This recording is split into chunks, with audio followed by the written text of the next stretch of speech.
Ma'am irregular periods அப்படின்னு பொறுத்த வரைக்கும் வந்து சிலருக்கு அவங்க பியூபர்ட்டிக்கு அப்புறத்துல இருந்தே 2 months ஒன்ஸ் தான் அவங்களுக்கு பீரியட்ஸ் ஆகும். இதை வந்து நம்ம இர்ரெகுலர்ல கால்குலேட் பண்ணணுமா? ஆனா அவங்களுக்கு வந்து அந்த 2 monthsக்கு அப்புறம் பீரியட்ஸ் ஆனாலும் ஒரு 2 weeksக்கு கண்டினியூஸ் பீரியட் இருக்கும். அப்படி இருக்கும்போது அது ஹெல்தியில கால்குலேட் பண்றதா இல்ல அதுவுமே வந்து நம்மளோட பாடியில ஏதோ ஒரு சேஞ்சஸ் நடத்த போதா? இல்லை, இப்போ இதில் 2 விஷயம் நம்ம தெரிஞ்சுக்கணும். முதல்ல பீரியட்ஸ் அப்படிங்கிறது வந்து 25 நாளையிலேருந்து 40 நாளைக்குள்ளே இருந்துச்சுன்னா நார்மல். அதாவது 25 டேஸ்க்கு கம்மியாக வரக்கூடாது, அதே மாதிரி 40 டேஸ்க்கு மேலேயும் போகக்கூடாது. இப்படி இருந்ததுன்னா அது நார்மலான விஷயம். இதுவே சில பேர் வந்து ஏஜ் அட்டன் பண்ணது வந்து எனக்கு 2 மாதத்துக்கு ஒரு தடவை தான் எனக்கு பீரியட்ஸ் ஆகும், அப்படி மட்டும் இருக்கு, 5 நாளோ இல்லை 7 நாளோ ப்ளீட் இருக்குன்னா அது நார்மலான ஒரு விஷயம்.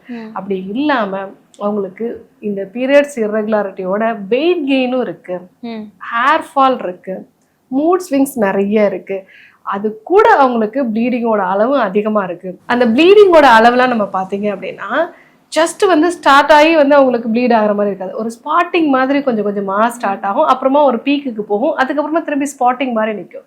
இது எல்லாமே ப்ரொஜெஸ்ட்ரானோட அளவு கம்மியாக வரதுனால வரக்கூடிய அறிகுறிகள். ஸோ 2 weeks வந்து ப்ளீடிங் இருக்கிறதெல்லாம் நார்மல் கிடையாது. 40 டேஸ்க்கு மேலே போனாலும் அப்நார்மல். இந்த மாதிரி இர்ரெகுலர் பீரியட்ஸோட வெயிட் கெயின் இருக்குது, ஹேர் ஃபால் இருக்குது, மூட் ஸ்விங்ஸ் இருக்குது, பருக்கள் நிறைய வருது, அதே மாதிரி ஹிப் ரீஜியனில் தை ரீஜியனில் தொடர்ந்து வெயிட் இன்க்ரீஸ் ஆகிட்டே இருக்குது அப்படின்னா அது அப்நார்மல் தான். அது ஹார்மோனல் இம்பேலன்ஸோட ஒரு அறிகுறி தான், அது நார்மல் கிடையாது.